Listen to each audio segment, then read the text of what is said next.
where glories of old fill the heart and may yet come again, where the past has been lost, the future has still to be won, and the cares of tomorrow must wait till this day's done.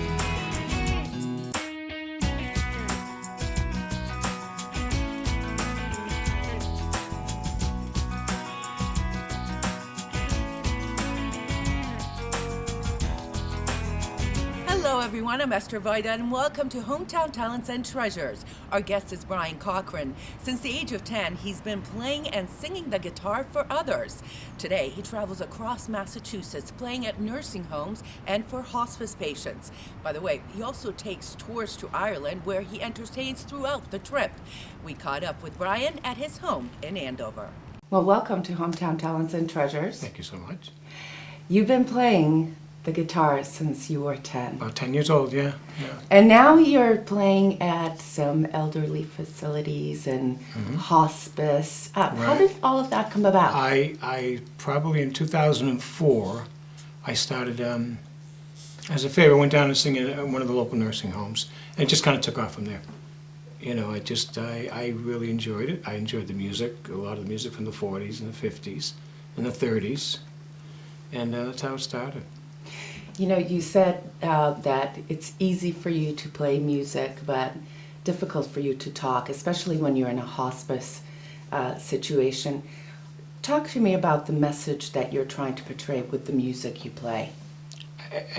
Music is always a connection to people. People who are older, people who are not feeling well. I think it brings comfort, you know. It brings me comfort, and it's a very very easy connection with music, with songs, especially songs that people who are older remember from when they were growing up. What kind of reaction do you see from them?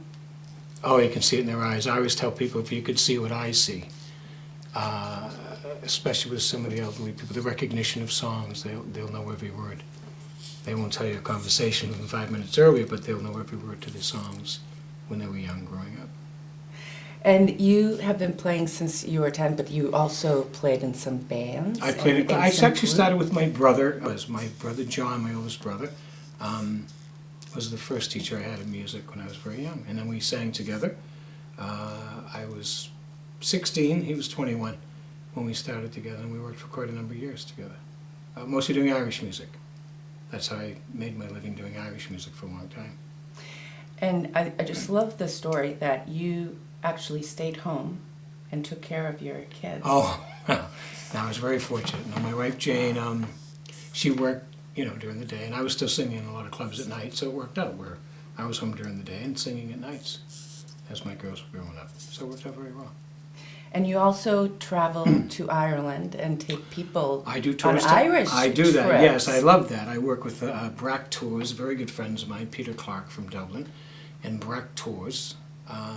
Several trips a year I go on the tours. I set up the tours over here with different groups, and we go to Ireland, travel throughout all of Ireland, and I entertain on the tour. Every night at the hotel I sing, do some Irish music.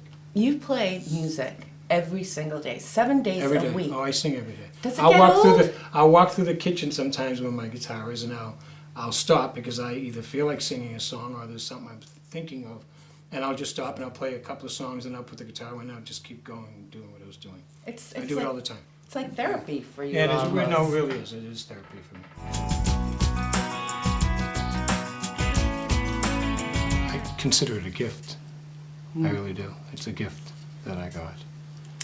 I play by ear. I mean, when I was a kid, I have 9 brothers and 5 sisters. I come from a very big family. 15 kids. 15 kids. And I learned by looking at pictures and books and listening to records. I would be able to pick out the melody, and then by looking at how to make chords in the books, that's how I learned how to play.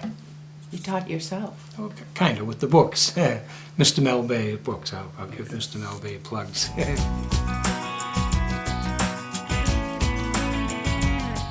How has faith played into what you do? Well, I think it has to do with my whole life anyway, with my wife and my children, and something that I was taught when I was very young through my parents. I mean, we went to Catholic schools growing up, but I was taught that my first education came from my mother and father. You know, my background, my faith, I guess, as you put it, and yeah, and it's still a very part of my life, big part. Who are your heroes? Oh, yeah. I suppose my parents, for the most part. I mean, who I look up to and think back. And there's a lot of people I've met throughout my life who've been my mentors in music and education, you know. A lot of singers that Like I who? looked up Who to. are some of? Eugene Byrne was a very close friend of mine. He was the fellow who introduced me to Irish music when I was about 16. He introduced me to Tommy Makem and Liam Clancy and Paddy Riley. These are all very, very well-known Irish singers. And Eugene was probably one of my dearest friends. And I had the honor of going with his family to bring his ashes back to Dublin a couple of years ago after he passed. And a lot of singers came, and it was actually a big tour that went home with Eugene's wife and children. And but a lot, you know, I'm very, very close to all my brothers and sisters, and you know, that's how it started. You know, memories of growing up are very big with me. Yeah. You know, yeah. Is it difficult sometimes to go to a hospice or some of these elderly places? You know, for me, it's not difficult. It's just because this is what I do.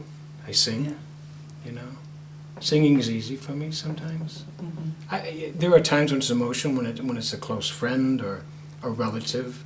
And you go and visit your friends who are in hospice? Yeah, I do. Or... Yeah, I have in the past, and I've just, I don't have long conversations, I just sing. It's easier for me to sing than to have a conversation, believe it or not. Would you sing something for us? Sure. We should do something Irish. Sure. Something, I was just singing a very pretty song.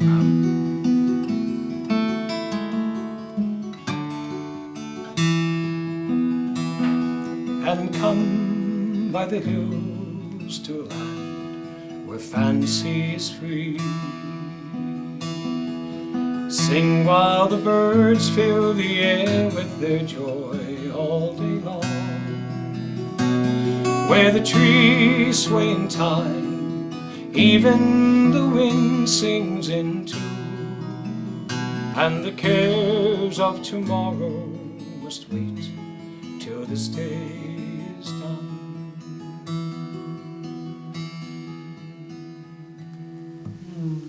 Good What song. beautiful. What does music mean to you?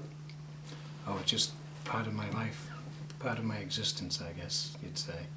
That's all I've ever done since I was very young. You know, music every day, sing. And it brings me happiness as much as it brings other people. I love to sing. I really always have.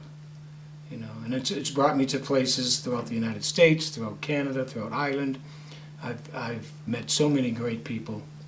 And now doing the senior programs, I meet people with great stories and, you know, from all over the world. People from Russia, people from Germany, people from Sweden, from Africa. All these people I've met in some of these facilities who end up in Massachusetts, where I sing mostly, you know, with the facilities I sing at. Brian, listening to you, it's just magical. Thank you so much for goodness. what you Yeah, do. My pleasure, thank you.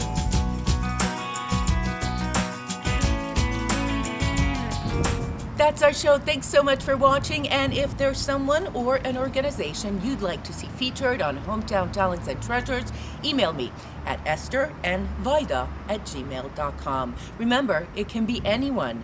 The important thing is that they selflessly donate their talent and time to help others. See you next time.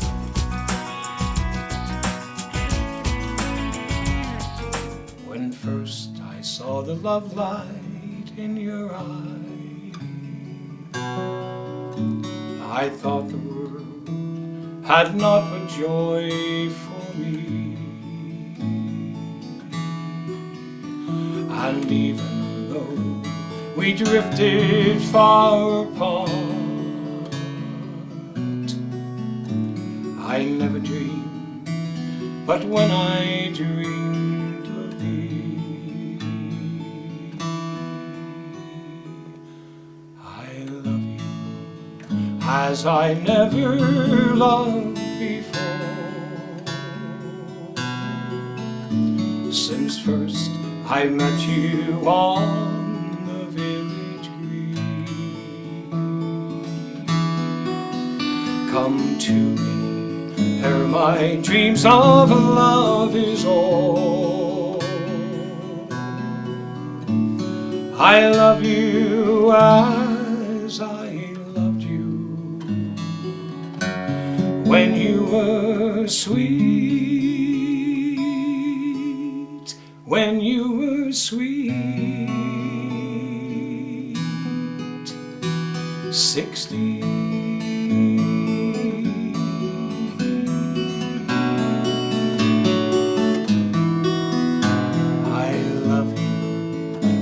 I never loved before. Since first I met you on the village green, come to me ere my dreams of love is o'er. I love you as I when you were sweet, when you were sweet. 16.